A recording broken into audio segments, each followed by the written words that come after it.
终于也是来了大黄鱼了啊！虽然不算大条，但是也是比较精致，发财了，发财了 ！Hello， 大家好，我是脑打彪哥。现在是准备过去拉我们这一趟过来近海捕鱼的，也是境外海交界处捕鱼的第3个网啊。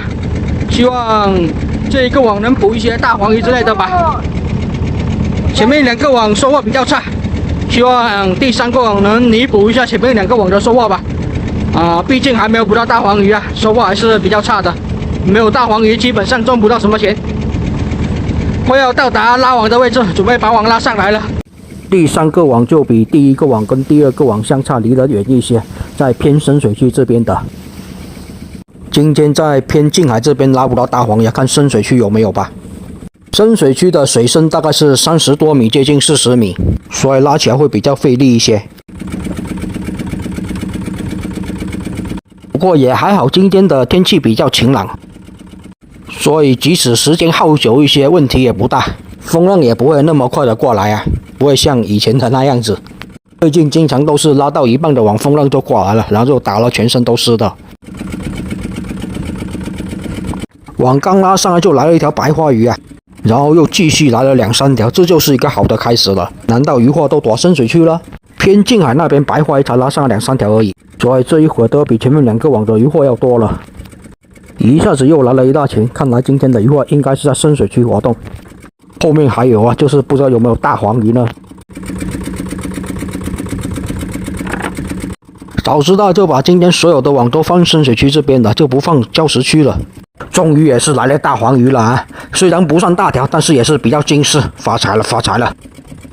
这条应该也有个8两到1斤吧。现在的大黄鱼价格不错，而且基本上是一天涨一个价，所以现在这种规格的大黄鱼1斤多少钱，也要等回去卖了才知道，每天的价格都不同。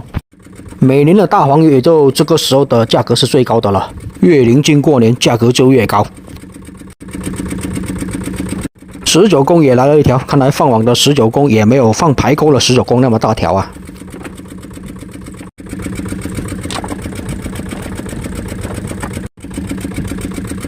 来了一条假大黄鱼，山芽。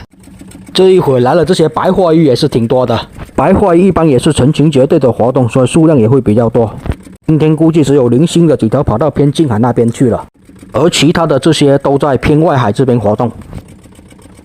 境外海交界的这个地方，渔获始终也会比近海那边的渔获多一些吧，有可能捕到大黄鱼，只是数量比较少而已。如果再过去一点，大黄鱼一般就不在那边活动了。还来了一条这种小鲨鱼哦，这种小鲨鱼是可以食用的，肉质还挺不错。不过这种小鲨鱼表面是有一层沙，所以要开水把这层沙脱掉才能吃。而且这种小鲨鱼长不到特别的大，再长大一些就差不多大了。来这个网的渔获是以这个白花鱼为主了。